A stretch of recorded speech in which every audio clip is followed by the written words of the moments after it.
नमस्कार मैत्रिणींनो, सर्वांचे स्वागत आहे माझ्या यूट्यूब चॅनल कल्पना व्लॉगमध्ये। तर आज आपण बघणार आहोत की HBYC अहवाल फॉर्म भरताना वापरण्यात येणाऱ्या निर्देशांक 5 निर्देशांक म्हणजे जो आपण HBYC फॉर्म भरतो बालकांना भेटी देताना 3 महिने, 6 महिने, 9 महिने, 12 महिने आणि 15 महिने, त्या जो फॉर्म आहे अहवाल फॉर्म, त्यामध्ये काही आपल्याला सूचना दिलेल्या आहेत की कशा प्रकारे तो फॉर्म भरायचा। तर आपण ते काय निर्देशांक आहे ते बघूया। तर आपल्याला सर्वात आधी तिथे बालकाचे नाव, तर भेटीचा दिनांक लिहायचा आहे, बाळाचे वजन कोणत्या रंगात आहे, लाल, हिरव्या, पिवळ्या, ते लिहायचं आहे, त्याच्यानुसार वयानुसार बाळाचे लसीकरण झाले का ते लिहायचे आहे, त्याच्यानंतर आपण बाळाला ORS पाकिट दिले हो की नाही ते लिहायचे आहे, त्याच्यानंतर लिहायचं आहे की बाळ 6 महिन्याचे झाल्यानंतर आपण त्याला IF सायरपची बाटल देतो ते लिहायचे आहे।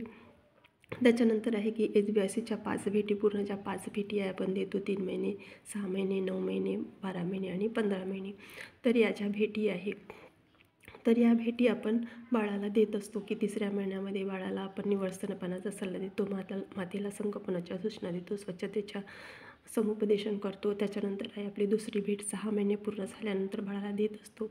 या भेटीमध्ये आपण बाळाला IF सायरपची बाटली देत असतो आणि ती बाळाला कशी द्यायची हे मातेला सांगत असतो। त्याचबरोबर स्तनपानाचा सल्ला देतो आणि स्तनपानासोबतच मातेला आपण बाळाला पूरक पोषण आहार सुरू करण्याबद्दल सांगतो आणि तो आहार कसा, किती वेळा, कोणत्या पद्धतीने द्यायचा, काय काय द्यायचं हे सांगत असतो। त्याच्यानंतर आहे तिसरी भेट, 9 महिन्याची भेट। या भेटीमध्ये बाळ कसं करून उभं होते, काही पकडते, तर यावेळेससुद्धा आपण मातेला संगोपनाच्या सूचना देऊन या वेळामध्ये बाळाची कोणती वाढ आणि विकास व्हायला पाहिजे त्याची खात्रीसुद्धा करत असतो। ते सुद्धा आपण मातेच्या समोर आणि मातेला संगोपनाच्या सूचना देत असतो की बाळाला यावेळेस एकटे सोडू नये, बाळासोबत राहावे। त्यानंतर आपली असते 4थी भेट 12 महिन्याची।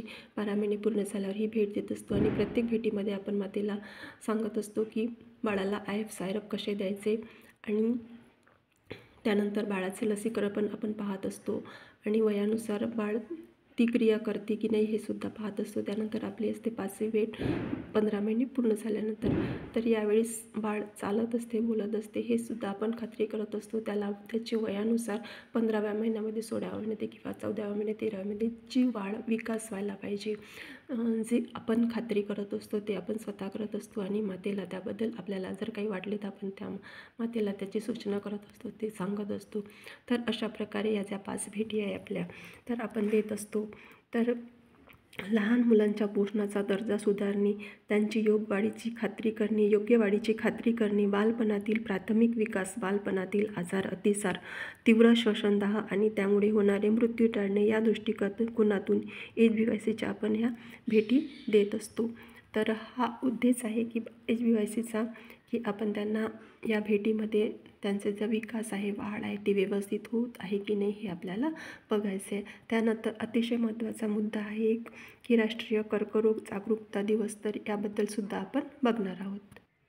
तर राष्ट्रीय कर्करोग जागरूकता दिवस हा दिवस 7 नोव्हेंबर या दिवशी साजरा करण्यात येतो। तर हा दिवस साजरा करण्यामागचा एक उद्देश आहे की कर्करोग आहे तर हा असा खूप याची जर वेळीच माहिती झाली नाही, रुग्णाला त्याचे लक्षणं समजले नाही, याचे जर निदान झाले नाही तर त्या रुग्णाला आपला जीव गमवावा लागतो।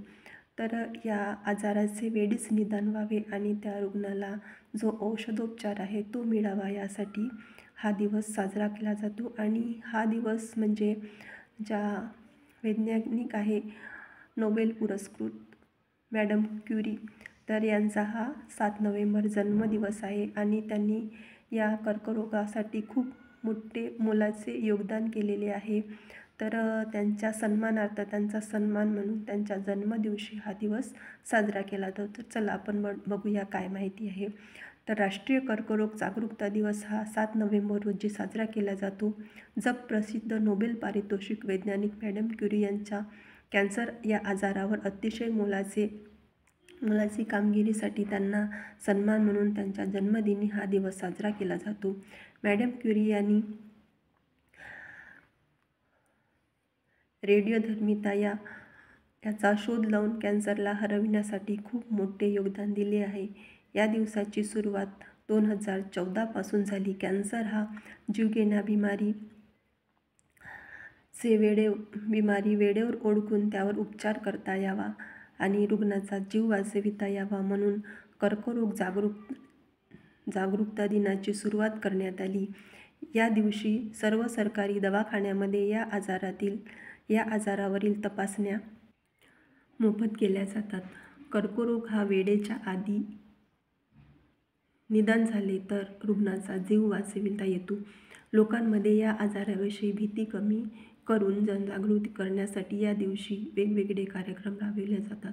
तर हा जो आजार आहे कर्करोग, याची खूप जास्तीत जास्त जनजागृती व्हावी आणि या आजाराचे वेळेवर निदान लागावे म्हणून या दिवशी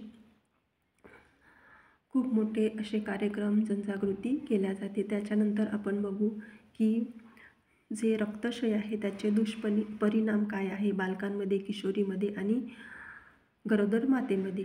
तर रक्तक्षय हा आजारसुद्धा जीवघेणा आजार आहे. याचे जर वेळीच निदान झाले नाही आणि त्याच्यावर प्रतिबंध केला नाही, त्याच्यावर औषधोपचार केला नाही तर मुले, किशोरी आणि ज्या स्त्रिया आहे या आपला जीव गमावू शकतात. तर जे बालकामधील रक्तक्षय आहे तर बाळ कुपोषणात जाते, बाळाची रोगप्रतिकारक शक्ती कमी होते, बाळ वेगवेगळ्या आजारांना बळी पडते. त्यावर लवकर उपाययोजना केली नाही तर मृत्यूसारखे धोकेसुद्धा उद्भवू शकतात. तर ज्या बाळाला रक्तक्षय झालेला आहे त्याचं जर वेळीच त्याच्यावर उपाययोजना केली नाही, त्याचे निदान लावून त्याला जर औषधोपचार मिळाला नाही तर तो मुलगा मृत्यूसुद्धा पावू शकतो. त्याच्यानंतर किशोरी मुलं आणि मुली आहे यांना जर रक्तक्षय झाला तर लवकर थकवा येणे, खूप जास्त झोप लागणे, वारंवार आजारी पडणे यासारखे परिणाम दिसू लागतात. त्याच्या शिक्षणावर परिणाम होतो. तर आणि किशोरी मुली जर असेल तर त्यांना दरमहा पाळी येते आणि पाळीमध्ये त्यांच्या शरीरातील रक्त जाते. तर अशावेळी त्यांना अशक्तपणा येणे आणि आजारी पडणे, रोगप्रतिकारक शक्ती कमी होणे, थकवा येणे, काम न करणे, भूक न लागणे आणि या सर्व परिणाम त्यांच्या शिक्षणावर होतो. त्याच्यामुळे त्यांच्या जे हे दुष्परिणाम आहे रक्तक्षयाचे त्यांच्यावरही खूप मोठे होतात आणि त्यांचे रक्तसुद्धा कमी होते. परिणामतः 3 ते 4 ग्रॅमवर कधी त्यांचे रक्त येऊन पोचते आणि मग कुठे बाहेरच चक्कर येऊन पडणार किंवा खूप मोठ्या धोक्याला सामोरे जावं लागते आणि कधी त्यांना मग रक्त पण चढवावं लागते. 3 ते 4 ग्रॅम रक्त झालं त्यांचं तर त्यांना रक्त पण चढवावं लागते. तर असे हे जे दुष्परिणाम आहे किशोरी मुलं आणि लहान बाळ आहे यांना होतात. त्यानंतर आपण बघू की ज्या गरोदर माता आहे त्यांच्यावर या रक्तक्षयाचा काय परिणाम होतो. तर त्यांना जर रक्तक्षय झाला असेल तर त्यांचा जो परिणाम आहे प्रसूतीच्या वेळी त्यांचा मृत्यूसुद्धा होऊ शकतो किंवा प्रसूतीच्या वेळी त्यांना जे त्रास होते की त्यांच्या शरीरामध्ये जो जोर राहत नाही, तो लागत नाही, म्हणजे नॉर्मल डिलिव्हरी होत नाही, मग त्यांचं सिझर करावं लागतं आणि अशा वेळेस त्यांचं BP वाढतं आणि असे अनेक धोके त्यांच्या प्रसूतीच्या वेळी निर्माण होतात. तर अशा प्रकारे आपण आज 3 मुद्द्यावर माहिती बघितलेली आहे. तर HBYCच्या 5 भेटी आणि त्या कशा कधी दिल्या जातात. त्याच्यानंतर कर्करोग जागरूकता दिवस तो का मनवला जातो आणि त्याचे काय महत्त्व आहे. त्याच्यानंतर रक्तक्षय, बाळामधील रक्तक्षय, किशोरी मुलांमधील रक्तक्षय आणि गरोदर मातेतील रक्तक्षय. तर असे ह्या 3ही विषयावर आपण अगदी थोडक्यात म्हणजे माहिती बघितलेली आहे. कारण हे विषय असे आहे की आपण जेवढी माहिती आपण घेऊ तेवढी आपल्यासाठी एक आशा म्हणून खूप कमी आहे आणि आपल्याला काम करताना याच्यापेक्षा जास्त माहिती असणे गरजेचं आहे. तर आपण पुढच्या व्हिडिओमध्ये बघूया की हे 3 जे वयोगट आहे बालकं, किशोरी, मुलं, मुली आणि गरोदर माता, तर यांच्यासाठी रक्तक्षय होऊ नये म्हणून आपण काय उपाययोजना करू शकतो. तर यासाठी आपण लवकरच व्हिडिओ बघू. तर तोपर्यंत तुम्हाला सर्वांना नमस्कार. आजचा व्हिडिओ इथे समाप्त करत आहे. परत भेटू या 3 मुद्द्यांवर एक नवीन व्हिडिओ घेऊन. तोपर्यंत सर्वांना नमस्कार.